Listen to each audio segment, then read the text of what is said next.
Good morning and welcome to Ag Talking Raw, where we talk raw about agriculture most of the time. You could do a big welcome back from me. I just got back from Japan and then the Philippines, where I was, holy hell, this hat is crumpled. Where I was for the last 18 or so days. The last time I spoke to you on this channel was about February 20th, the day that I left. But anyway, I was sick for a good portion of the trip.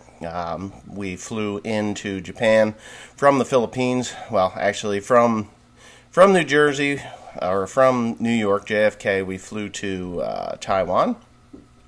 Spent about 20 minutes in Taiwan. Hopped on another plane because our plane flew in there late. And from that plane, we went to Manila, Philippines, where we met up with Teresa's family, had supper, or let's see, it would be a really, really early breakfast. It was like 2 o'clock in the morning.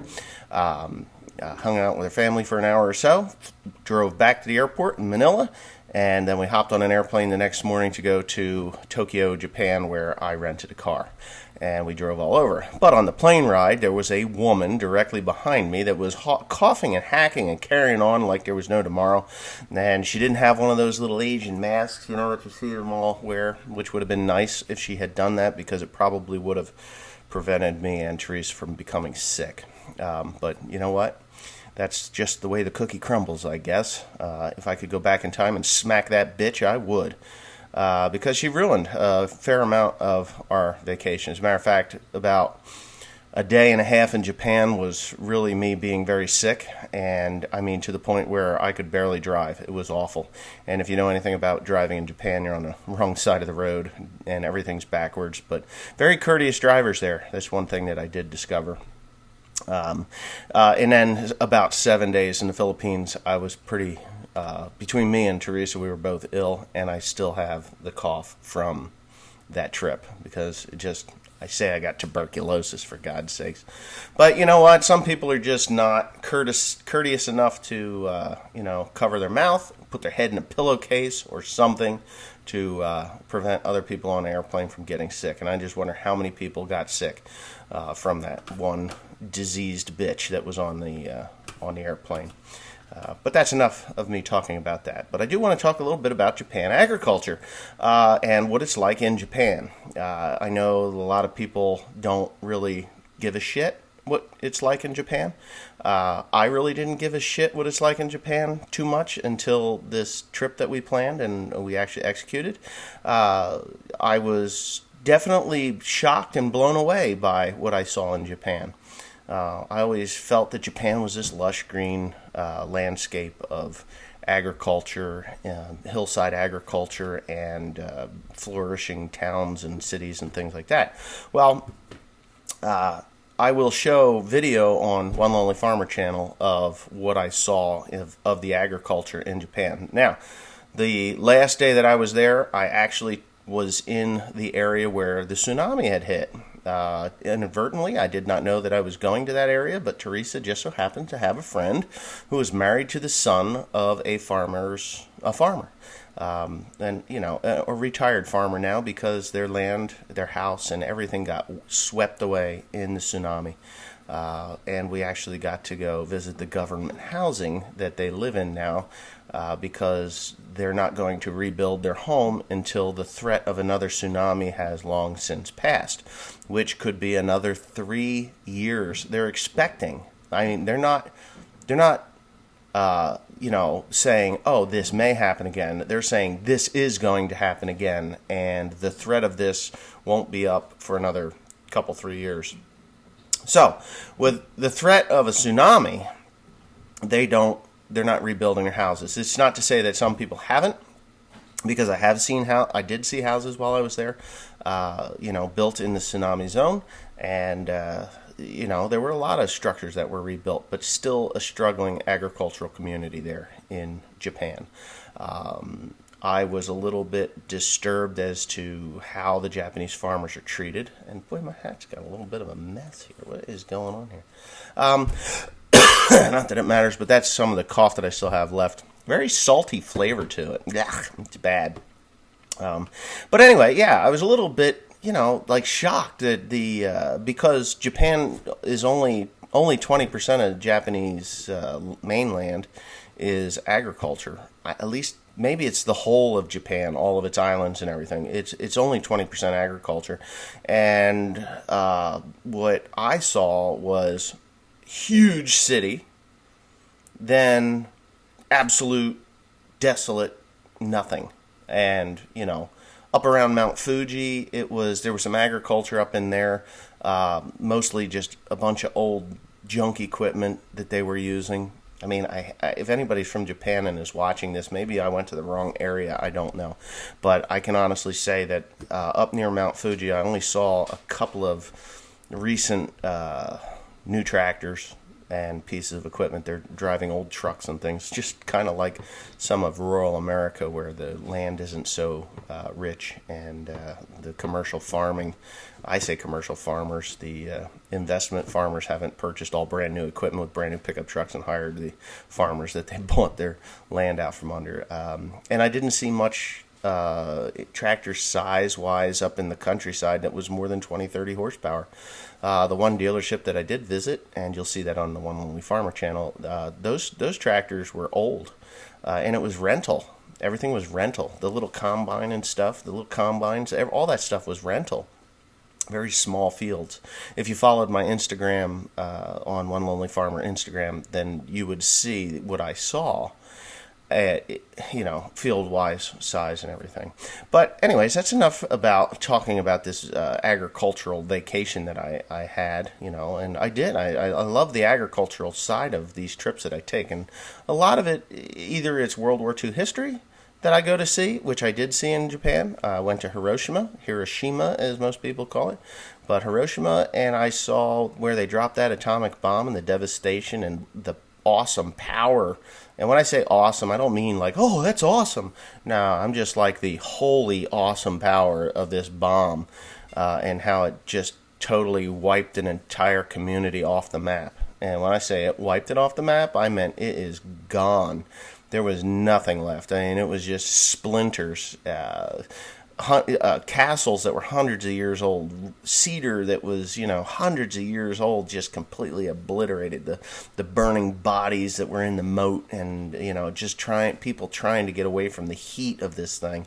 There was just absolute awesome devastation power, and what kind of blew my mind was that the Japanese didn't surrender right then and there. We actually had to drop 2 of these damn things before they got the bright picture that life was going to be very rough for a very long time if they didn't.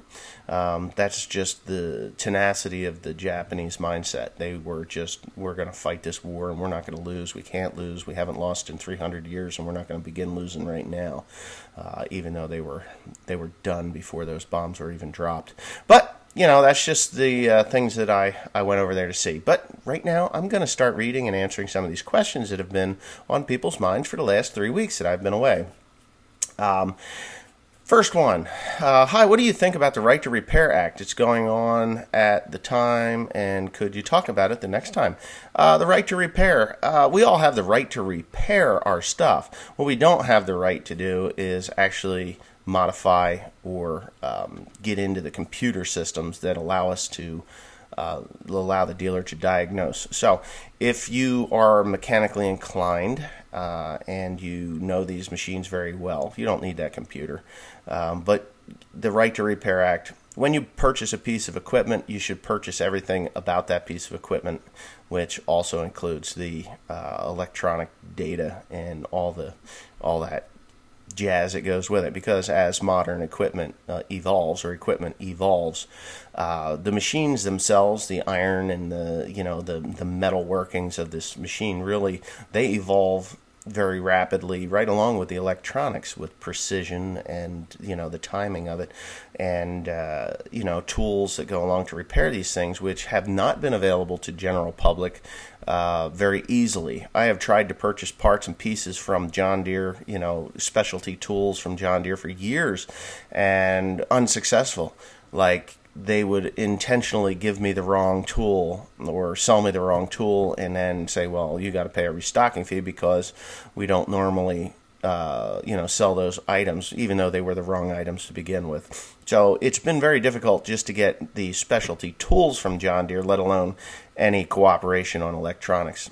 I think that the farmers or anyone that is willing to work on their equipment should have that available to them, especially when you're spending $200,000 to $300,000 to $400,000 on a piece of equipment that all it takes is a mouse to chew on something, to shut the whole machine down, which really sucks. But got to wait for the dealer to come out, and usually it's going to cost you between $500 and $1,000 for the dealer to come out and fuck around with these machines for hours at a time just to find something like that. Whereas make this software readily available to the farmer, and the farmer can download it, a one-time use, even if you paid for it, like $20. Like Microsoft used to do, $75 per download. You do a download and you put it into your laptop. It does a diagnostic. When the diagnostic is, do not come out here if you're naked. Do you hear? You're naked? I saw you peeking through that crack. You can come out here, baby. It's fine. But the beautiful thing is that they should do something like that at the least, pay for the download, software usage, something simple, similar to that, not just out and out. No, you don't own it. You can't use it. You'll never be able to use it. You always have to have the dealer do it. So, which I find to be arrogant and wrong. And it's not just John Deere. It's all equipment manufacturers. So John Deere is the one that's taken the brunt of it because they're the most guarded over this software. So hopefully that answers your question. Could you do a comparison video on your 7810 and 7530 and talk about them both a little? That's a good idea. I think I will. The BB 960 New Holland 3x4 baler, any good compared to the 4790, particularly in grass seed straw? Okay, so if you're doing grass seed straw, that shit's bone ass dry. The New Holland baler will do a just fine job on that. The BB 960 is an old design. That's a 5-stringer. The 960A was the first 6-stringer. There are so many upgrades that go onto these balers. I would probably recommend the 4790 Heston over the New Holland. I know someone had one, loved it, was great baler. We all have issues with them, but if you're going to be baling, any amount of anything, Heston was way better than New Holland at those times anyway. I was just too big of a fool to switch over to Heston at that time in my career. And now I would only use the Krone baler anyway. So, Wes, do you think you will try one of the Vermeer self-propelled balers? Most likely not, unless Vermeer comes out with a self-propelled large square baler that uses Krone technology, or even the Kuhn Klaas John Deere technology. I actually like the John Deere baler. The 1 Series baler, which has the wider pickup now, will more than maybe possibly be on my radar for the next purchase. I love Krone and everything. I really do. I really do love the Krone, but I just kind of would like to try that John Deere baler out on after a couple of years of it being out. The Kuhn Deere, as they call them, the Kuhn Deere, they would be really, really interested. I would be really, really interested to see how it holds up, what breaks when, and how much it costs to repair it. If you didn't know, the Krone baler is a very expensive baler to repair. If you are going to buy a Krone baler, I suggest you spend the extra $6,000 or $7,000 for that extended warranty to have everything repaired and covered under that warranty, because if you don't, you're going to hate that baler. It's going to be very, very expensive to repair. So if you're in the market for a new baler and you can purchase the extended warranty with the Krone baler, then that is the only way to go. I would never buy another Krone baler without that warranty. I can guarantee you that right now. For the amount of money that goes into that machine just to maintain it, it works great. No breakdowns or anything, but when it's time to maintain that bad boy, you better maintain that bad boy, because it's going to cost you big time if you don't. So it's good to go back to the dealer once a year and have it redone on that warranty work, which is great. So, all right, so here we go. I've got a question here that I have to read a little bit before I go. Wes, I bought an older New Holland swather, HW340. On your case swather with New Holland disc bind head, you took off the crop lifters on the blades and installed the teacups. Yeah, the teacups. That's right. Do you happen to know the item number for the cups, or our dealers here aren't really familiar with these cutters and can't find the number for the cups? I have the owner's manual and it doesn't show them either. Thanks, and keep up the great videos. Maybe I will get to meet you if you ever come back to Texas. Okay, so here's what you need to do.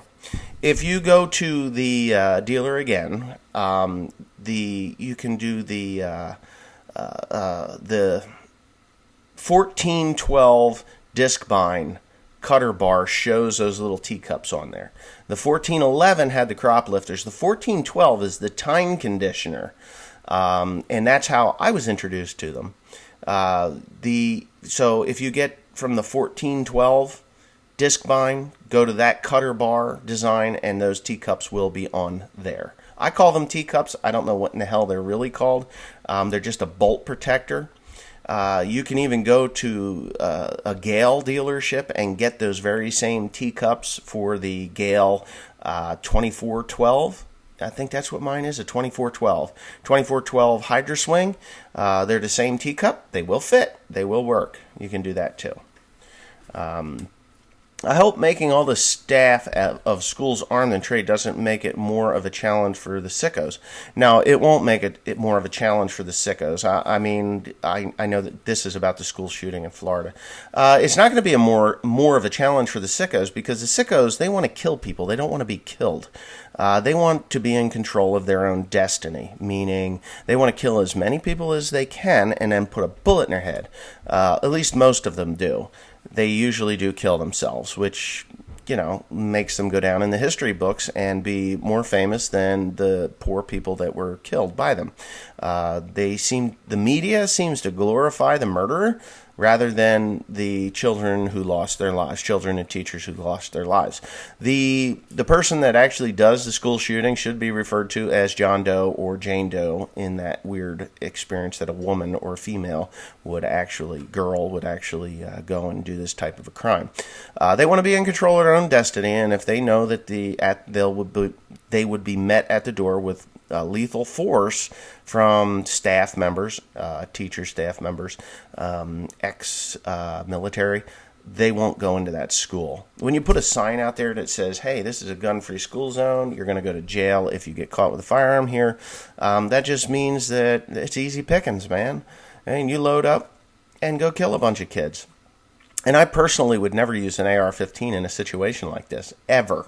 That would be the last weapon that I would use. I would use an 1170, 870, 1100. That's what I'm trying to think. 1100 12-gauge shotgun with a ram's horn magazine under it. That's what I would use personally, but that's just me. That's just me. If I want to do maximum devastation, a 12-gauge shotgun is the way to go. Leave the AR-15 at home. You're just gonna make these black gun hating idiots go nuts over a black rifle. A Browning automatic rifle, the brand new ones that have 5-round magazines, you can do more damage with a 30-06 and a Browning automatic, semi-automatic rifle than you can with an AR-15. The 5.56 is really meant for suppression fire. It's not really meant to penetrate anything like block walls and stuff, but 308, 30-06, you're going to penetrate some shit. I mean, you're going to go through steel doors and stuff like that, and maybe I'm giving too much information out on what I know about piercing through metal doors and concrete block and the ineffectiveness of a 5.56 by 4.5 round.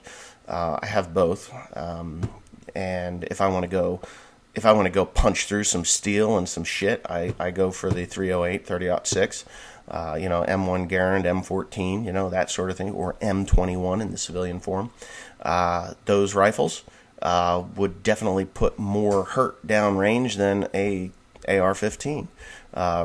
Controllability and rapid fire, yeah, the AR-15 is probably second to none the best for that, but you're not going soft targets, yeah, it's going to rip through them pretty good, but getting to the soft target through hard targets, you better go with the 308, 30-06. That's just my opinion. Not that I condone any of this type of activity. It's just the stupidity of our politicians to say that the AR-15 needs to be banned because those are the only rifles that are used in situations like this. They are probably the rifle of choice for most idiots that play video games and glorify the killing of innocent people.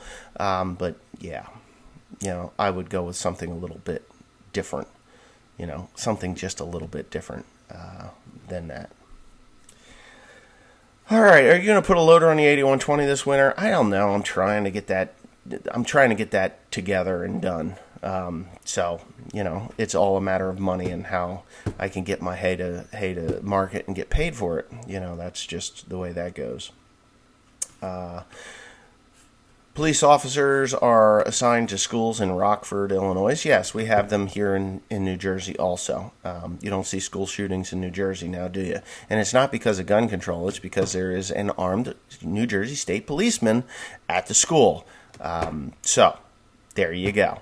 That's just the way it is here in New Jersey. It has nothing to do with gun control. It has to do with the gun that's in the school. People don't want to go into a school that has an armed officer. So there you go again. What transmission do you like working on the Best West? The Quad Range, the Power Quad, or the Power Shift? All right, I don't like working on any of these things. Just put it that way. But if I have to work on a transmission, as far as the power shift transmission is concerned, that is the easiest. Really is the easiest.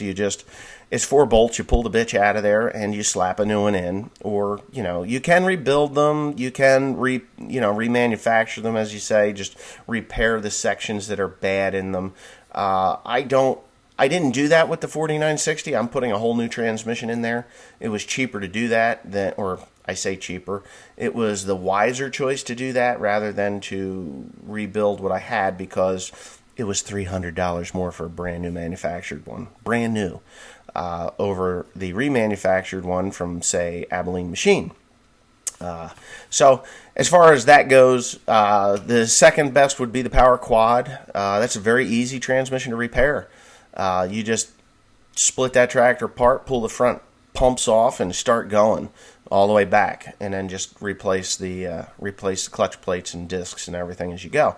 And it seems to work. Worked very well. Synchronizers are easy to replace in there over the Power Quad or the Quad Range. Quad Range, you need a press. You need a lot of things with the Quad Range. Things get really crazy when you're doing press work. So yeah, the least I like to deal with is Quad Range. Durability of the Quad Range is unbelievable. And, you can beat the shit out of those things. Even the Power Shift, they work really good too. But yeah, Power Quad all the way here, then IVT. Yeah. Okay. I don't know. The IVT transmission, I haven't had to tear into one yet. And if I had anything to say about the IVT transmission, they tell me that it is unserviceable by a farmer.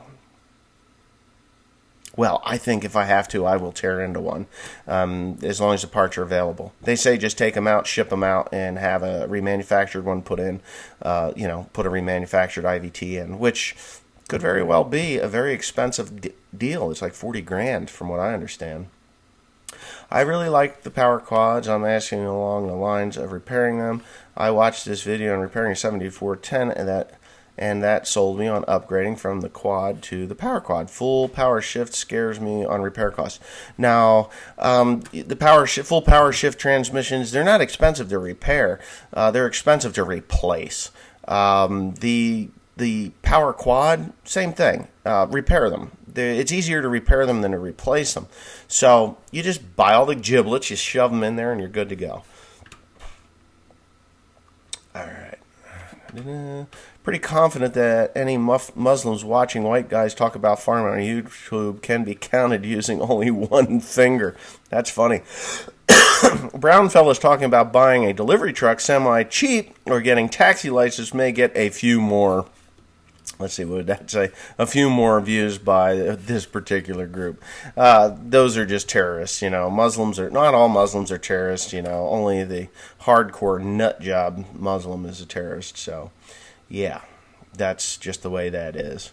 And to anybody that wished me a good trip, thank you. We had a great trip, other than me and Teresa getting sick because of some coughing old hag on an airplane. Yeah, until the teacher goes wacky and starts shooting. I could agree to that, too. Some teachers, again, they have to be mentally competent. And just because they're a teacher does not make them mentally competent. I had some wacko teachers in my day, and I've seen a lot of wacko teachers coming out in recent times on the boob tube. So, there you go. But anyways, that's just it for this one. And thanks everybody who's stuck around and waited for me and Teresa to get back. And thanks again. I'll see you next time. It's the 11th of March.